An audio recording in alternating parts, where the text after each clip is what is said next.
তো চলো বন্ধুরা, তোমাদের আজকে একটা কাণ্ড দেখাই, পুচকুর কাণ্ড। এত দুষ্টু কি বলবো। এই কী হয়েছে? মানে ওর জ্বালায় আমি কপালে টিপ পরতে পারবো না, টিপ পরলেই ব্যাস পুচকু। মানে এতক্ষণ ধরে টিপটা ধরে টানাটানি করছিল। কী হয়েছে? কী হয়েছে তোমার? বলো।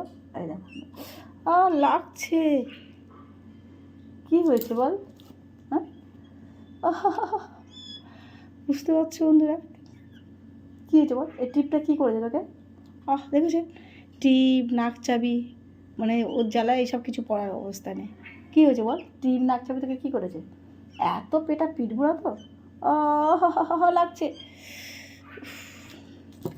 এইরকমই, মানে এর জ্বালায় কেউ টিপ পরতে পারবে না, নাক চাবি পরতে পারবে না, কানের দুল পরলে ধরে টানবে। এত দুষ্টু, যত রকমের দুষ্টু বুদ্ধির মাথা। দেখেছো কেমন দ্যাঙ্গারে। আজকে তোর খাওয়া বন্ধ।